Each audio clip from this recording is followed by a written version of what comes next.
రాష్ట్రంలో పంచాయతీ ఎన్నికలు ప్రశాంతంగా ముగిశాయి. కొత్తగా ఎన్నికైన గ్రామ సర్పంచులు ప్రమాణ స్వీకారానికి సిద్ధమవుతుండగా ఇతర రాజకీయ నేతలు మాత్రం మరో ఎన్నికలు ఎప్పుడంటూ చర్చ మొదలుపెట్టాయి. గ్రామాల్లో నాయకులు ఇదే అంశంపై వాడివేడిగా చర్చించుకుంటున్నారు. ఇదే సమయంలో ఎంపీటీసీ, జెడ్పీటీసీ ఎన్నికలు నిర్వహించాలని, ఓ పని అయిపోతుందని అభిప్రాయాలు, ఆలోచనలు వ్యక్తం చేస్తున్నాయి. ఎంపీటీసీ, జెడ్పీటీసీ ఎన్నికల్లో పోటీకి నాయకులు సిద్ధమవుతున్నారు. ఎప్పుడైనా ఎన్నికలు రావచ్చని ఆర్థిక సర్దుబాట్లు చేసుకుంటున్నారు. ఇదే టైంలో టికెట్టు సాధించడానికి వ్యూహాలు ఎత్తులకు పై ఎత్తులు వేస్తున్నారు. ఈ నెలాఖరులోగా ఎంపీటీసీ, జెడ్పీటీసీ ఎన్నికలు జరుగుతాయని సోషల్ మీడియాలో జరిగిన ప్రచారంతో ఏర్పాట్లు కూడా చేసుకుంటున్నట్లు సమాచారం.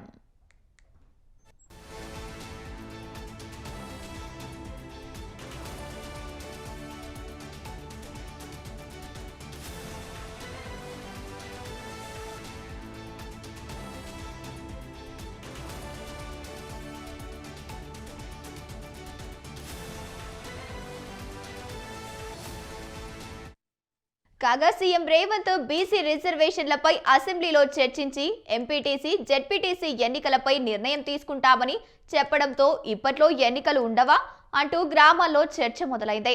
ఈ నెలాఖరులోగా అసెంబ్లీ ఎన్నికల్లో జరిగే అంశం ఉంది. అప్పటి వరకు ఎంపీటీసీ, జెడ్పీటీసీ ఎన్నికలపై సస్పెన్స్ కొనసాగే అవకాశం ఉందని తెలుస్తున్నది.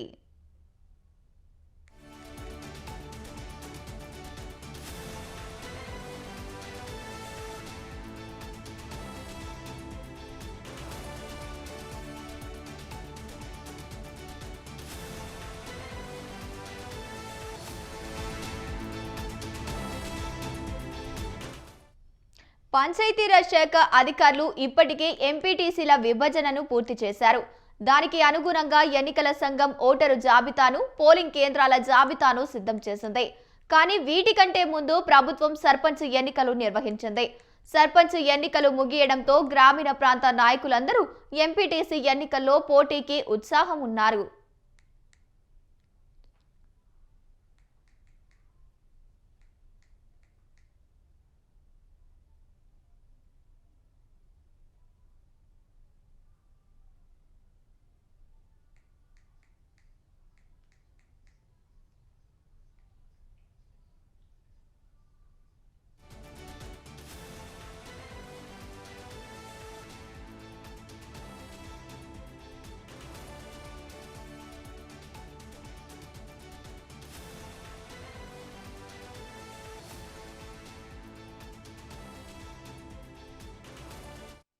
ఎంపీటీసీ, జెడ్పీటీసీ ఎన్నికలు ప్రత్యక్షంగా ప్రజల ఓట్ల ద్వారా జరుగుతాయి.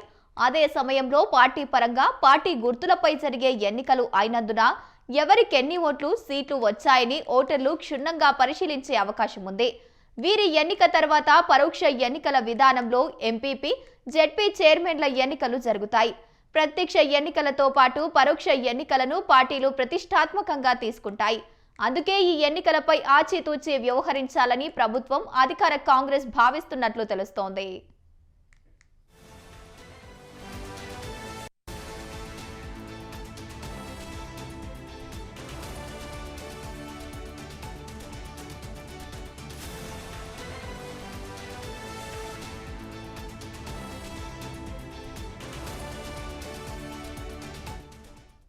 మరోవైపు ముందుగా మున్సిపల్ ఎన్నికలు నిర్వహిస్తామని బలమైన ప్రచారం జరుగుతోంది. కేంద్ర ఆర్థిక సంఘం నుంచి పట్టణ స్థానిక సంస్థలు దాదాపు 700 కోట్ల నిధులు రావాల్సి ఉంది. వీటిని సాధించుకోవాలంటే వచ్చే మార్చిలోగా ఎన్నికలు నిర్వహించాల్సి ఉంది. ఈ ఏడాది జనవరి చివర్లో పాలక వర్గాలు గడువు ముగిసింది. అప్పటి నుంచి స్పెషల్ ఆఫీసర్ల పాలనలో మున్సిపాలిటీలు కొనసాగుతున్నాయి.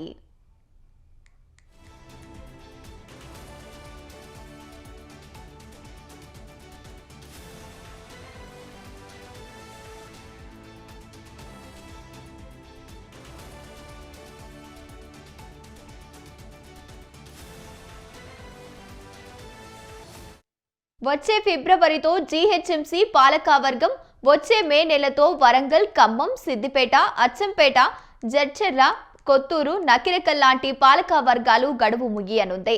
దీంతో వీటన్నిటిని ఎన్నికలు ఒకేసారి నిర్వహిస్తారా లేక గతంలోగా విడివిడిగా ఎన్నికలు నిర్వహిస్తారా అనేది ప్రభుత్వం నిర్ణయించాల్సి ఉంది. మున్సిపల్ ఎన్నికలకు సంబంధించిన కసరత్తును ఎన్నికల సంఘం ఇంతవరకు ప్రారంభించలేదు.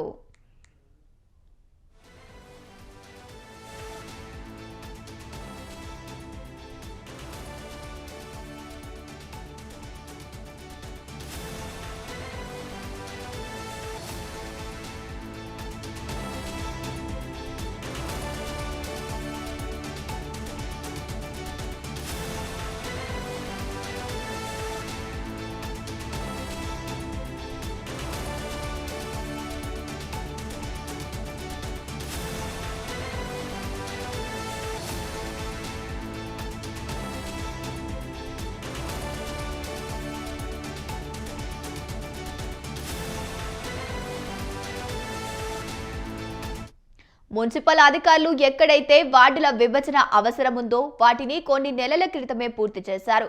సమీప గ్రామాల నుంచి మున్సిపాలిటీలో కలవడం, కొన్ని గ్రామాలు విడిపోవడం, కొత్త మున్సిపాలిటీలు ఏర్పాటు తదితరి ప్రక్రియ నేపథ్యంలో వాటన్నిటినీ సిడిఎంఏ అధికారులు పూర్తి చేశారు. ఎన్నికల సంఘం వార్డుల వారీగా ఓటరు జాబితాను, పోలింగ్ కేంద్రాలను గుర్తించాల్సి ఉంది. వీటి ప్రక్రియకు ఎన్నికల సంఘం నోటిఫికేషన్ విడుదల చేయాల్సి ఉంది.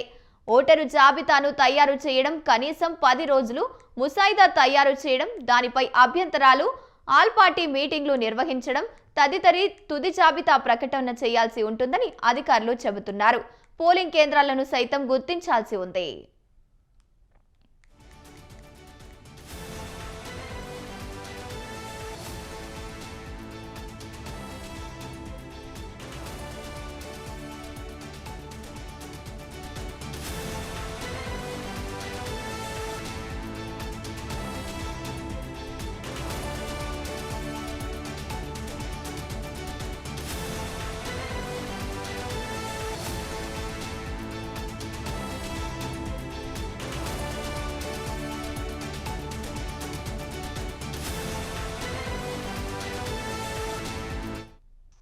వార్డు ఓటరు సంఖ్యను అనుగుణంగా పోలింగ్ కేంద్రాలను తయారు చేయాలి.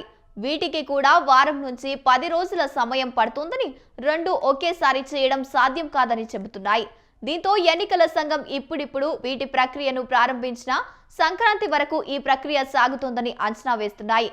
మున్సిపల్స్ ను ప్రభుత్వం నిర్వహించాలనుకుంటే అంతకు ముందు డెడికేటెడ్ కమిషన్ నివేదికను తెప్పించుకుని దానికి ఆమోద ముద్ర వేయాల్సి ఉంది. ఆ తర్వాతే జిల్లాలో రిజర్వేషన్లు ఖరారు చేసి గెజిట్ విడుదల చేస్తారు. అనంతరం ఎన్నికల సంఘం షెడ్యూల్ విడుదల చేసే అవకాశం ఉంది.